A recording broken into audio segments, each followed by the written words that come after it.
Bonjour, bienvenue dans l'école. Je te laisse te présenter en quelques mots. Bonjour à toutes et à tous, je m'appelle Bérangère Authieux, j'ai fondé un tour opérateur et une agence événementielle en 2017 qui s'appelle Your Travel Experience. Et notre objectif, c'est de créer des expériences sur mesure inoubliables partout en Europe pour nos clients. Pourquoi travailler dans l'événementiel, c'est stylé?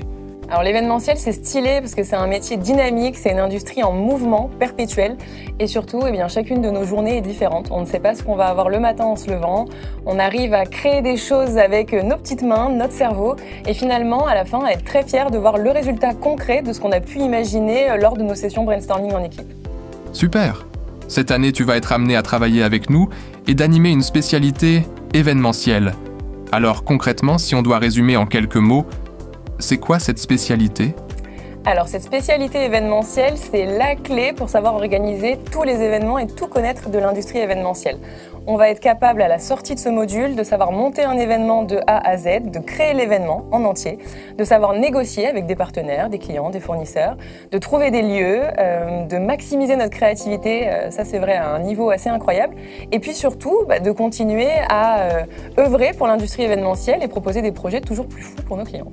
Est-ce que je suis obligé d'être vraiment très sociable, très créatif? Et même si je manque un peu d'assurance, ça peut convenir? Oui, alors pas du tout. Il n'y a pas besoin d'être extraverti pour travailler dans l'événementiel, bien qu'on puisse le devenir au fil des années. Mais en tout cas, généralement, quand on rentre dans cette profession, on ne l'est pas forcément. On travaille aussi beaucoup en back-office. On n'a pas le contact client tout le temps immédiatement. On est plus dans la production de l'événement en amont. Et puis surtout, à force de pitcher des projets, à force de parler avec des clients, des fournisseurs et d'être fier de nos réalisations, on gagne en aisance relationnelle, communicationnelle et on travaille notre art oratoire aussi et notre capacité à nous exprimer à l'oral. Peux-tu nous parler d'une ou plusieurs expériences un peu hors du commun ou un peu folles que tu as eu l'occasion d'avoir? Oui, bien sûr. En 8 ans, on peut dire qu'il y en a eu. Des clients qui voulaient voler en Alpha Jet, des clients qui voulaient privatiser le Louvre pour être seuls face à Mona Lisa en pleine nuit et faire leur événement. Néanmoins, le dernier en date, c'est une expérience qu'on a organisée sur le thème de Spy, donc les espions, et où on a tout mis en œuvre pour une clientèle indienne avec des courses-poursuites à la James Bond, avec des hélicoptères, des bateaux, des vintage cars, et puis donc des méchants et des gentils qui s'affrontent pour récupérer la fameuse relique qui a été volée. Et ça a été l'occasion de découvrir la French Riviera de cette manière, d'une manière exclusive, assez technique quand même, et puis tout en ayant un axe de gamification assez fort pour les clients, bien sûr, puisqu'ils se sont bien amusés. Puis ils ont clôturé avec une petite coupe de champagne sur un rooftop à Cannes, donc ils étaient plutôt contents de la clôture de l'événement. Si je suis amené à suivre cette spécialité, qu'est-ce que ça va m'apporter et quels sont les débouchés? Alors personnellement, déjà en soft skills, je suis convaincue que la gestion de projet, le pitch et puis l'organisation et la structuration de la pensée sont des atouts qui nous serviront de manière totalement transversale pour différents postes, différents jobs. En termes de jobs concrets, on peut prétendre à un poste de chef de projet événementiel junior dans une boîte événementielle.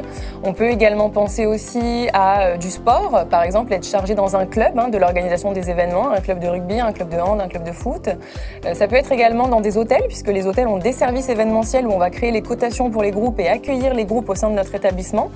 Et puis, sinon, bien sûr, monter sa propre structure événementielle.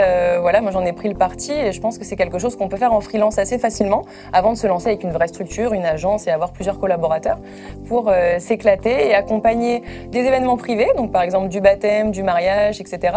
ou de l'événement plus corporate, ce qu'on fait plus chez Your Travel Experience, avec ce qu'on appelle le MICE, donc voilà, des meetings, de l'incentive, des events et des conférences. Et pourquoi je devrais choisir cette spécialité et pas une autre? C'est évident, l'événementiel, c'est une passion.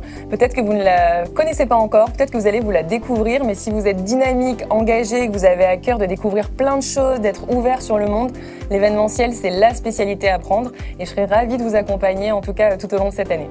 Merci beaucoup Bérangère pour ces informations indispensables concernant la spécialité événementielle. On se retrouve donc l'année prochaine. Merci beaucoup, au revoir.